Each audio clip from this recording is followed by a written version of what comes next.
முயன்றால் முடியாதில்லை முயலாவிட்டால் உனக்கு இது ஏதுமில்லை. வணக்கம். நீங்கள் எக்ஸாம் தமிழ் சேனலுக்கு நம்ம என்ன வீடியோ பார்க்க போகிறோம் அப்படின்னு பார்த்தா நம்ம டைட்டில் பார்த்த மாதிரி, அதாவது ஒரு +2 கம்ப்ளீட் பண்ணிட்டு ரயில்வே ஜாப் சூஸ் பண்ணலாமா இல்லை பேங்க் ஜாப் சூஸ் பண்ணலாமா, இதுக்கு எப்படி படிக்கலாம், எதில் என்ன மாதிரியான போஸ்டிங்லாம் இருக்கும், அதுக்கு என்ன மாதிரியான எலிஜிபிள் கேட்பாங்க, ப்ளஸ் வந்து பார்த்தா சேலரியோட டிஃப்ரென்ஸ் எப்படி இருக்கும். இப்போ ரயில்வேல போனோம் அப்படின்னா அதிகப்படியான சேலரி கிடைக்குமா, இல்லை பேங்க் ஜாப் போனோம் அப்படின்னா அதிகப்படியான சேலரி வந்து கிடைக்குமா உங்களுக்கு, அது மட்டும் இல்லாமல் ஒர்க்கோட நேச்சர் எப்படி இருக்கும், எது வந்து பார்த்தோம்னா ஒரு நல்ல ஒர்க் லைஃப் பேலன்ஸ் பண்ணுற மாதிரியான ஜாபாக இருக்கும், அப்படிங்கிற ஃபுல் இன்ஃபர்மேஷன் தெரிஞ்சுக்க. அதாவது +2 முடிச்சுட்டு டிகிரி படிக்கணுமோ இல்லை அடுத்து ஏதாவது கவர்மெண்ட் ஜாப் ட்ரை பண்ணணுமோ, இந்த மாதிரி ஆசைப்படுற நிறைய பேருக்கு நம்ம ரயில்வே ஜாப் சூஸ் பண்ணலாமா இல்லை பேங்க் ஜாப் சூஸ் பண்ணலாமா, எது பெஸ்ட் ஆப்ஷனாக இருக்கும் அப்படிங்கிற ஃபுல் இன்ஃபர்மேஷன் தெரிஞ்சுக்க இந்த வீடியோ சின்ன யூஸ்ஃபுல்லாக இருக்கும்னு நினைக்கிறேன். எப்பயுமே வந்து பார்த்தோம்னா இந்த கவர்மெண்ட் ஜாப் சூஸ் பண்ணுறது அப்படிங்கிறது ரொம்ப ஒரு முக்கியமான ஒன்று உங்களுக்கு.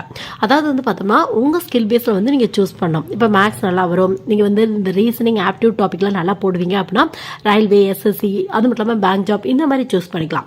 இல்லை இந்த ஹிஸ்ட்ரி, பொலிட்டிக்கல் சயின்ஸ் அந்த மாதிரியான டாப்பிக்லாம் படிக்க ரொம்ப பிடிக்கும் அப்படின்னா நீங்கள் டிஎன்பிஎஸ்சி இல்லை யூபிஎஸ்சி இந்த மாதிரி வந்து ட்ரை பண்ணி பார்க்கலாம்.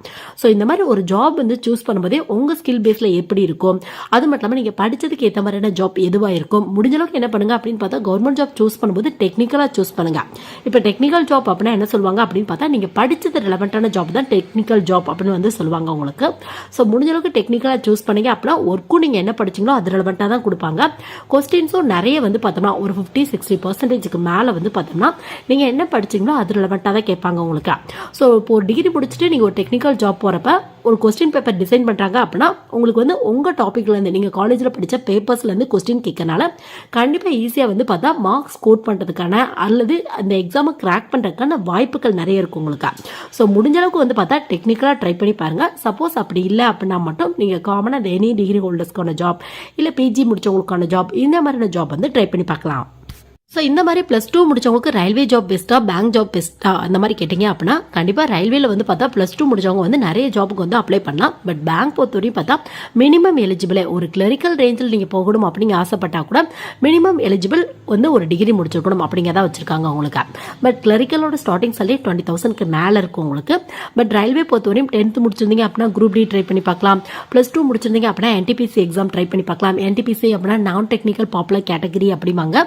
இது +2 முடிச்சவங்களும் அப்ளை பண்ணலாம், டிகிரி முடிச்சவங்களும் அப்ளை பண்ணலாம். +2 முடிச்சீங்க அப்படின்னா ஒரு ட்ரெயின் கிளர்க்கு இந்த மாதிரியான போஸ்டிங் வந்து போடுவாங்க. இதுவே நீங்க ஒரு டிகிரி முடிச்சிருக்கீங்க அப்படின்னா உங்களுக்கு ஒரு அசிஸ்டன்ட் ஸ்டேஷன் மாஸ்டர் இல்ல வந்து பார்த்தோம்னா ஒரு டிராஃபிக் அசிஸ்டன்ட், கமர்ஷியல் அப்ரெண்டிஸ் இந்த மாதிரியான கொஞ்சம் ஹையர் ஆஃபீஸர் போஸ்டிங் வந்து போடுவாங்க உங்களுக்கு. ஸோ நீங்க என்ன முடிச்சீங்களோ அதுக்கேற்ற மாதிரி ட்ரை பண்ணி பார்த்துக்கலாம். இல்ல டிப்ளமோ முடிச்சிருக்கீங்க அப்படின்னா ஜூனியர் இன்ஜினியருக்கு ட்ரை பண்ணி பார்க்கலாம். இந்த மாதிரி வந்து பார்த்தா நீங்க என்ன படிச்சீங்களோ அது ரிலவெண்டா 10th 12th பேஸ்ல நிறைய ஜாப்ஸ் வந்து ரயில்வேல இருக்கு உங்களுக்கு. பட் பேங்க் பொறுத்தவரையும் பார்த்தா மினிமம் எலிஜிபிளே ஒரு டிகிரி முடிச்சிருக்கணும் அப்படிங்கிறத பேசிக் எலிஜிபிளா கவர்மெண்ட் பேங்க் வந்து ஃபாலோ பண்ணிட்டு இருக்காங்க. நெக்ஸ்ட் வந்து பார்த்தா ரயில்வே ஜாப் பொறுத்தவரையும் இன்னொரு பெரிய அட்வான்டேஜ் அப்படின்னு பார்த்தா இந்த மேக்ஸிமம் ஏஜ் லிமிட் வந்து பார்த்தா ரயில்வே ஜாப்ல கொஞ்சம் அதிகமாகவே இருக்கும் உங்களுக்கு. 33 வயசு வரையும் அப்ளை பண்ணலாம் அந்த மாதிரி இருக்கும். அதுக்கப்புறம் உங்களோட கேட்டகரி பொறுத்து ரிலாக்ஸேஷன் கிடைக்கும் உங்களுக்கு. பட் பேங்க் ஜாப் பொறுத்தவரையும் பார்த்தா இப்போ கிளரிக்கலுக்கு அப்ளை பண்றீங்க அப்படின்னா 28 வச்சிருப்பாங்க. இதுவே POSOக்கு ட்ரை பண்றீங்க அப்படின்னா 30 வச்சிருப்பாங்க. அதுக்கப்புறம் வந்து உங்களோட கேட்டகரி பொறுத்து ரிலாக்ஸேஷன் வந்து கிடைக்கும் உங்களுக்கு. ஸோ இந்த மாதிரி வந்து பார்த்தோம்னா எலிஜிபிள் அது மட்டும் இல்லாமல் வந்து பார்த்தோம்னா ஏஜ் லிமிட் பொறுத்தவரையும் ரயில்வே ஜாப் வந்து பெஸ்ட் ஆப்ஷனாக இருக்கும். ரயில்வே ஜாப்ல இருக்க ஒரு சின்ன டிஸ்அட்வான்டேஜ் அப்படின்னு எடுத்தால் உங்களுக்கு நைட் ஷிஃப்ட்லாம் போகிறதுக்கான வாய்ப்புகள் இருக்கு உங்களுக்கு. பட் அதுலேயும் வந்து அட்வான்டேஜ் இருக்கு. நைட் ஷிஃப்ட்லாம் போனீங்க அப்படின்னா அதுக்கும் தனியாக அலவன்ஸ் வந்து கொடுத்துருவாங்க உங்களுக்கு. பட் பேங்க் ஜாப் அப்படிங்கிறப்ப ஜாப் செக்யூரிட்டி இருக்கு உங்களுக்கு. அது மட்டும் இல்லாமல் இந்த ஃபிக்ஸ்டு ஒர்க்கிங் ஹவர்ஸ் இருக்கும் உங்களுக்கு. மோஸ்ட்லி இந்த நைட் ஷிஃப்ட்லாம் இருக்கவே இருக்காது. டே டைம் மட்டும் தான் ஒர்க் பண்ணுவீங்க. அதுவும் வந்து பார்த்தா மார்னிங் 9 to 5 இல்லை 10 to 6 இந்த மாதிரி ஃபிக்ஸ்டு ஒர்க்கிங் ஹவர்ஸாக இருக்கும். ஏதாவது ஒரு சில சுச்சுவேஷன் வந்து பார்த்தா கொஞ்சம் எக்ஸ்ட்ரா ஒர்க் பண்ற மாதிரி இருக்கும் உங்களுக்கு. அது கவர்மெண்ட் பேங்க் அப்படின்னா மோஸ்ட்லி ஃபிக்ஸ்டு ஒர்க்கிங் ஹவர்ஸா தான் இருக்கும் உங்களுக்கு. ஸோ முடிஞ்ச அளவுக்கு உங்க ஸ்கில் பேஸ்ல உங்களுக்கு என்ன ஃபீல் போகணும் அப்படிங்கிற ஒரு இன்ட்ரெஸ்ட் இருக்கு. அது மட்டும் இல்லாமல் உங்களுக்கு எது கன்வீனியன்ட்டா இருக்கோ அதை வந்து சூஸ் பண்ணிக்கோங்க. இப்போ ஒரு சிலருக்கு நைட் ஷிஃப்ட் பார்க்கறது கூட ஓகே அந்த மாதிரி இருக்கும். நிறைய பொண்ணுங்களுக்கு நைட் ஷிஃப்ட் பார்க்கறதுலாம் வந்து கம்ஃபர்டபுளா இருக்காது. அவங்க வந்து பேங்க் ஜாப் வந்து சூஸ் பண்ணிக்கலாம். ஸோ இந்த மாதிரி உங்க கம்ஃபர்டபுளுக்கு ஏற்ற மாதிரியான ஜாப் வந்து சூஸ் பண்ணிக்கோங்க. என்ன மாதிரியான ஒர்க் கொடுப்பாங்க அந்த மாதிரி நிறைய பேர் கேட்குறாங்க. அது வந்து நீங்கள் போகிற போஸ்டிங் பொறுத்து டிஃப்ரெண்ட்டாக இருக்கும் உங்களுக்கு. இப்போ எக்ஸாம்பிளுக்கு வந்து பார்த்தோம்னா நீங்கள் ஒரு டிகிரி முடிச்சு ரயில்வே ரெக்ரூட்மெண்ட் போல NTPCக்கு அப்ளை பண்ணுறீங்க அப்படின்னா உங்களுக்கு ஒரு ஸ்டேஷன் மாஸ்டருக்கான ஒர்க் கொடுப்பாங்க உங்களுக்கு. இல்லை ஒரு டிராஃபிக் அசிஸ்டன்ட், ஒரு கமர்ஷியல் அப்ரெண்டிஸ், ஒவ்வொரு ஜாப்புக்கும் ஒவ்வொரு மாதிரியான ஒர்க் நேச்சர் இருக்கும் உங்களுக்கு. இதுவே வந்து பார்த்தோம்னா நீங்கள் +2 மட்டும் முடிச்சிருக்கீங்க அப்படின்னா ஒரு ட்ரெயின் கிளர்க்காக வந்து போடுவாங்க உங்களையா. இல்லை நீங்கள் குரூப் டி இந்த மாதிரியான போஸ்டிங்க்கு 10th பேஸில் போகிறீங்க அப்படின்னா உங்களுக்கு வந்து பார்த்தோம்னா அப்போ வந்து ரொம்ப வந்து பார்த்தா ஒரு அசிஸ்டன்ட் லெவலில் இந்த ட்ரக் மெயின்டெனன்ஸ் பண்றது இந்த மாதிரியான போஸ்டிங் வந்து போடுவாங்க. இதுவே பிஎஸ்சி பிசிக்ஸ் இல்லை பிஎஸ்சி கெமிஸ்ட்ரி முடிச்சுட்டு ரயில்வே ரெக்ரூட்மெண்ட் போர்டில் கண்டக்ட் பண்ணுற ஜூனியர் இன்ஜினியருக்கு கீழே வர சிஎம்ஏ கெமிக்கல் மெட்டலர்ஜிக்கல் அசிஸ்டன்ட் அப்படிம்பாங்க. அந்த மாதிரியான போஸ்டிங் போறீங்க அப்படின்னா உங்களுக்கு என்ன மாதிரியான ஒர்க் கொடுப்பாங்க அப்படின்னு பார்த்தா பிசிக்ஸ் ரெலவெண்டா கெமிஸ்ட்ரி ரெலவெண்டான ஒர்க் கொடுப்பாங்க உங்களுக்கு. இதுவே இதில் வந்து பார்த்தா ஐடி ஆஃபீஸர் அப்படிங்கிற போஸ்டிங் இருக்கு. இது கம்ப்யூட்டர் ரெலவெண்டான டிகிரி முடிச்சவங்க யார் வேணாலும் ட்ரை பண்ணி பார்க்கலாம். அதாவது ரயில்வே ரெக்ரூட்மெண்ட் போர்டில் ஜூனியர் இன்ஜினியருக்கு கீழே ஐடி ஆஃபீஸர் அப்படிங்கிற வேகன்சி இருக்கு. ஸோ நீங்களுக்கு வந்து பார்த்தா என்ன மாதிரியான ஒர்க் கொடுப்பாங்க அப்படின்னு பார்த்தா ஃபுல் அண்ட் ஃபுல் கம்ப்யூட்டர் ரெலவெண்டான ஒர்க் தான் கொடுப்பாங்க உங்களுக்கு. ஸோ இந்த மாதிரி நீங்க என்ன படிச்சிருக்கீங்களோ என்ன போஸ்டிங்க்கு அப்ளை பண்ணீங்களோ அந்த மாதிரியான ஒர்க் தருவாங்க உங்களுக்கு. இதுவே ரயில்வே ப்ரொடக்ஷன் ஃபோர்ஸ்ல வந்து பார்த்தா கான்ஸ்டபிளுக்கான வேகன்சி வருது, எஸ்ஐக்கான வேகன்சி வருது உங்களுக்கு. கான்ஸ்டபிளுக்கு 10th படிச்சிருந்தா போதும். இதுவே வந்து பார்த்தோம்னா நீங்க எஸ்ஐக்கு ட்ரை பண்றீங்க அப்படின்னா கண்டிப்பா ஒரு டிகிரி முடிச்சிருக்கணும் அப்படிங்கிற பேசிக் எலிஜிபிளா ஃபாலோ பண்ணிட்டு இருக்காங்க. பட் இந்த மேக்ஸிமம் ஏஜ் லிமிட் வந்து பார்த்தா இந்த எஸ்ஐ கான்ஸ்டபிள் அப்ளை பண்றீங்க அப்படின்னா கொஞ்சம் வந்து கம்மியாக தான் வச்சிருப்பாங்க உங்களுக்கு. ஸோ அதை வந்து நீங்க செக் பண்ணிக்கோங்க. ஸோ உங்களுக்கு வந்து இந்த மாதிரியான போஸ்டிங்லாம் போறீங்க அப்படின்னா உங்களுக்கு காமனா ஒரு ரிட்டன் எக்ஸாம் இருக்கும். அதுக்கப்புறம் physical efficiency test, physical measurement test, இந்த மாதிரியான சில டெஸ்ட் இருக்கும் உங்களுக்கு. ஸோ ஃபைனலாக வந்து பார்த்தா மெடிக்கல் ஃபிட்னஸ்லாம் பார்த்து வந்து போஸ்டிங் வந்து போடுவாங்க. ஸோ இன்ட்ரெஸ்ட் இருக்கு அப்படின்னா இந்த மாதிரி கூட ட்ரை பண்ணி பார்த்துக்கலாம். நெக்ஸ்ட் பேங்க் ஜாப் அப்படின்னு எடுத்தா பேங்க் ஜாப் பொறுத்தவரையும் பார்த்தா மோஸ்ட்லி ஃபீல்டு ஒர்க்லாம் இருக்காது உங்களுக்கு. பேங்க்குள்ளே தான் ஒர்க் பண்ற மாதிரி இருக்கும் உங்களுக்கு. அதுவும் நீங்க போற போஸ்டிங் பொறுத்து வந்து பார்த்தா ஒர்க் வந்து டிஃபரெண்டா இருக்கும். இப்போ கிளரிக்கல் ரேஞ்சில் போறீங்க அப்படின்னா பேங்கோட டே டு ஆக்டிவிட்டியை பார்த்துக்கிறது. ஒரு என்ட்ரி லெவல் போஸ்டிங் வந்து போடுவாங்க. முக்கியமாக இந்த கேஷியர், கம்ப்யூட்டர் ஆப்ரேட்டர், இந்த மாதிரியான ஒர்க் வந்து கொடுப்பாங்க உங்களுக்கு. உங்களுக்கு மேல இந்த அசிஸ்டன்ட் மேனேஜர் ஒருத்தர் இருப்பாரு. அவங்க கொடுக்குற ஒர்க்கை ப்ராப்பரா பண்ணணும். அந்த மாதிரியான ஒர்க் தான் மோஸ்ட்லி இருக்கும் உங்களுக்கு. கிளைண்டோட டைரக்ட் டீலிங்ல இருப்பீங்க கிளர்க் அப்படின்னா. இதுவே ஒரு பிஓ எஸ்ஓனா ஒரு அசிஸ்டன்ட் மேனேஜருக்கு ஈக்குவலான போஸ்டிங் வந்து போட்டுருவாங்க உங்களுக்கு. அப்போ வந்து பார்த்தா ஃபுல் அண்ட் ஃபுல் மெயின்டெனன்ஸ் ரெலவெண்டான ஒர்க். உங்களுக்கு கீழே இந்த கிளரிக்கல் ரேஞ்சில் இருக்கவங்களாம் இருப்பாங்க. அவங்களெல்லாம் மெயின்டைன் பண்ணுறது, அவங்களோட ப்ராப்பரான ஒர்க்லாம் பண்ணுறாங்களா அந்த மாதிரி பார்க்கறது. அது மட்டும் இல்லாமல் வந்து பார்த்தோம்னா இந்த பேங்க்கு நிறைய லோன்லாம் வரும். அந்த மாதிரியான லோனுக்குலாம் அப்ரூவ் கொடுக்குறது, கரெக்டான டாக்குமெண்ட் தராங்களா அப்படிங்கிறத செக் பண்ணுறது, லோன்லாம் வசூல் பண்ணும்போது கரெக்டாக வந்து வசூல் ஆகுதா அப்படிங்கிறத செக் பண்ணுறது. ஸோ இந்த மாதிரியான மெயின்டெனன்ஸ் ரெலவெண்டான ஒர்க் தான் இருக்கும் உங்களுக்கு. ஸோ உங்களுக்கு எது இன்ட்ரெஸ்ட்டோ அது மாதிரி ட்ரை பண்ணி பார்த்துக்கலாம். கிளர்க் பிஓ பொறுத்தவரையும் 2 போஸ்டிங்குமே எனி டிகிரி முடிச்சவங்க ட்ரை பண்ணலாம். இதுவே எஸ்ஓ அப்படின்னு எடுத்தா ஸ்பெஷலிஸ்ட் ஆஃபீஸர் அப்படிம்பாங்க. இது வந்து பார்த்தோம்னா ஒரு டெக்னிக்கல் எக்ஸாம்ஸ் அப்படின்னு கூட வந்து சொல்லலாம். இதுக்கு ID officer, agriculture field officer, அது மட்டும் இல்லாமல் வந்து பார்த்தோம்னா உங்களுக்கு லா officer, marketing manager, HR manager, இந்த மாதிரி நிறைய போஸ்டிங் இருக்கும் உங்களுக்கு. ஸோ நீங்கள் என்ன முடிச்சிருக்கீங்களோ அது ரிலவெண்ட்டாக அப்ளை பண்ணிக்கலாம். ஒர்க்கும் அது ரிலவெண்ட்டாக தான் கொடுப்பாங்க உங்களுக்கு. பட் எஸ்ஓ கிளியர் பண்ணாலும் ஸ்டார்டிங்கில் ஒரு அசிஸ்டன்ட் மேனேஜருக்கு ஈக்குவலான போஸ்டிங் வந்து போடுவாங்க. ஸோ எல்லாமே உங்கள் இன்ட்ரெஸ்ட் பேஸ் ப்ளஸ் உங்கள் எஃபர்ட் பேஸில் மட்டும்தான் இருக்கா. ஸோ உங்களுக்கு இன்ட்ரெஸ்ட் இருக்கு அப்படின்னா எந்த போஸ்டிங் வேணாலும் ட்ரை பண்ணி பார்க்கலாம். கொஞ்சம் ஹார்ட் ஒர்க் பண்ணீங்க அப்படின்னா கண்டிப்பா கிடைக்கிறதுக்கான வாய்ப்புகள் இருக்கு.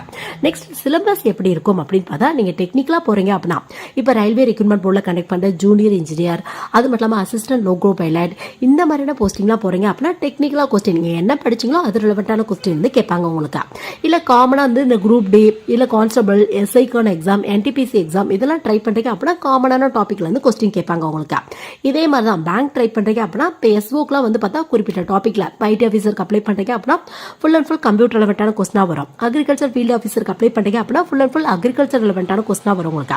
ஸோ நீங்க என்ன படிச்சீங்களோ அது ரிலவெண்டான கொஸ்டின் வந்து கேட்பாங்க உங்களுக்கு. ஒர்க்கும் அது ரிலவெண்டா தான் கொடுப்பாங்க டெக்னிக்கலா போனீங்க அப்படின்னா. இதுவே காமனா போறீங்க அப்படின்னா காமனான டாபிக்ல இருந்து கொஸ்டின் வரும் உங்களுக்கு. ஸோ இந்த இடத்துல பேங்க் ஜாப்பையும் ரயில்வே ஜாப்போட சிலபஸை கம்பேர் பண்ணோம் அப்படின்னா நிறைய டாபிக் காமனாக வரும் உங்களுக்கு. பட் ரயில்வேல வந்து பார்த்தா இங்கிலீஷ்க்கு அதிகப்படியான இம்பார்ட்டன்ஸ் கொடுத்துருக்க மாட்டாங்க. பேங்க்ல வந்து பார்த்தா இங்கிலீஷ்க்கு கொஞ்சம் அதிகப்படியான இம்பார்ட்டன்ஸ் வந்து கொடுத்துருப்பாங்க. காமனாக வந்து பார்த்தா ரீசனிங், ஆப்டியூட், ஜென்ரல் அவேர்னஸ் இந்த டாபிக்ல இருந்து கொஸ்டின் வருது. ரயில்வே பிளஸ் பேங்க் ரெண்டுலமே இந்த 3 டாபிக்ல இருந்து கம்பல்சரியா கொஸ்டின் வரும். ரயில்வேல கொஞ்சம் எக்ஸ்ட்ரா வந்து பார்த்தா ஜென்ரல் சயின்ஸ் டாபிக்ல இருந்து கொஸ்டின் வரும். ஜென்ரல் சயின்ஸ் அப்படின்னா பிசிக்ஸ், கெமிஸ்ட்ரி இந்த மாதிரியான டாபிக்ல இருந்து கொஸ்டின் வந்து கேட்பாங்க உங்களுக்கு. பட் பேங்க்ல வந்து பார்த்தா ஜென்ரல் சயின்ஸ் டாபிக்ல இருந்து வராது. பேங்க் பொறுத்தவரையும் எக்ஸ்ட்ரா கம்ப்யூட்டர் ரெலவெண்டான கொஸ்டின், பேங்கிங் ரெலவெண்டான கொஸ்டின் இந்த மாதிரியான டாபிக்ல இருந்து கொஸ்டின் வரும். உங்களுக்கு ரயில்வே எக்ஸாம்ஸ் பொறுத்தவரையும் ஜென்ரல் சயின்ஸ் டாபிக் வரும் உங்களுக்கு அதிகமா. உங்களுக்கு வந்து பேங்க் ஜாப் பொறுத்தவரையும் பார்த்தா கொஞ்சம் அதிகமா இங்கிலீஷ் டாபிக் இம்பார்ட்டன்ட் வந்து கொடுத்துருப்பாங்க உங்களுக்கு. ஸோ உங்க ஸ்கில் பேஸ்ல வந்து சூஸ் பண்ணிக்கோங்க. பட் இந்த reasoning, aptitude, general awareness topic railway எக்ஸாம்லேயே வருது, பேங்க் எக்ஸாம்லேயே வருது உங்களுக்கு. ஸோ இன்ட்ரெஸ்ட்டுக்கு அப்படின்னா 2 எக்ஸாம் ஒரே டைமுக்குள்ள ட்ரை பண்ணி பார்க்கலாம். கண்டிப்பா கிடைக்கிறதுக்கான வாய்ப்புகள் இருக்கு உங்களுக்கு. ஸோ எல்லாமே உங்க எஃபர்ட் பேஸ்ல மட்டும்தான் இருக்கு. இப்போ 10 இயர்ஸ் பேக்ல எடுத்துட்டோம் அப்படின்னா ரயில்வே ஜாப், பேங்க் ஜாப்லாம் நிறைய கேண்டிடேட்ஸ் அப்ளை பண்ண மாட்டாங்க. பட் இப்பெல்லாம் வந்து பார்த்தோம்னா ஒரு சிங்கிளா வந்து பார்த்தா ஒரு எக்ஸாம்க்கான ஒரு கிளரிக்கலுக்கான வேகன்சி அப்படின்னு எடுத்துட்டோம்னா ஒரு 1000 வேகன்சி அனௌன்ஸ் பண்றாங்க அப்படின்னா நம்பர் ஆஃப் கேண்டிடேட்ஸ் அப்ளை பண்றது 10 லட்சம், 15 லட்சம் இந்த மாதிரி கூட அப்ளை பண்ணிட்டு இருக்காங்க. ஸோ காம்படிஷன் அப்படிங்கிறது ரொம்பவே ஹெவியா இருக்கு. ஸோ உங்க எஃபர்ட் பேஸ்ல மட்டும்தான் இருக்கு எல்லாமே வந்து பார்த்தா. ஸோ சேலரி எப்படி இருக்கும் அப்படின்னு பார்த்தா இது வந்து நீங்க என்ன போஸ்டிங் அப்ளை பண்றீங்க அதை பொறுத்து, அது மட்டும் இல்லாமல் என்ன டிகிரி படிச்சிருக்கீங்க அதை பேஸ் பண்ணி கூட டிஃப்ரெண்ட்டாக இருக்கும் உங்களுக்கு. ஒரு டிகிரி படிச்சிருக்கீங்க அப்படின்னா ஆவரேஜாக ஒரு 30,000க்கு மேலே கிடைக்கிறதுக்கான வாய்ப்புகள் இருக்கு. இதுவே பேங்க் பொறுத்தவரைக்கும் கிளரிக்கெல்லாம் ட்ரை பண்ணுறீங்க அப்படின்னா ஒரு டிகிரி முடிச்சிருக்கணும், ஸ்டார்டிங் சாலரி ஒரு 20,000க்கு மேலே இருக்கும் உங்களுக்கு. இதுவே நீங்கள் 12th முடிச்சுட்டு NTPCலாம் ட்ரை பண்ணீங்க அப்படின்னா ஸ்டார்டிங் சாலரி ஒரு 20,000க்கு மேலே இருக்கும். குரூப் டிலாம் ட்ரை பண்ணோம் அப்படின்னா ஒரு கிட்டத்தட்ட 15,000க்கு மேலே இருக்கும் உங்களுக்கு. ஸோ இது வந்து பார்த்தா எந்த போஸ்டிங் போகிறீங்களோ அதை பொறுத்து டிஃப்ரெண்ட்டாக இருக்கும் உங்களுக்கு. ஸோ இந்த வீடியோ வந்து பார்த்தோம்னா அதாவது ஒரு +2 முடிச்சுட்டு அடுத்து ஏதாவது டிகிரி படிச்சிட்டோ இல்லை +2 பேஸ்ல வந்து பார்த்தோம்னா நம்ம கவர்மெண்ட் ஜாப்புக்கு அப்ளை பண்ணலாம் அப்படின்னு ஆசைப்படுற நிறைய பேருக்கு பேங்க் ஜாப் பெஸ்ட் ஆப்ஷனாக இருக்குமா இல்லை வந்து பார்த்தோம்னா ரயில்வே ஜாப் பெஸ்ட் ஆப்ஷனாக இருக்குமா அப்படிங்கிற மாதிரி சின்ன பேசிக் இன்ஃபர்மேஷன் தெரிஞ்சுக்க இந்த வீடியோ கண்டிப்பாக ஒரு சின்ன யூஸ்ஃபுல்லாக இருந்திருக்கும்னு நினைக்கிறேன். தேங்க்ஸ் ஃபார் வாட்சிங்.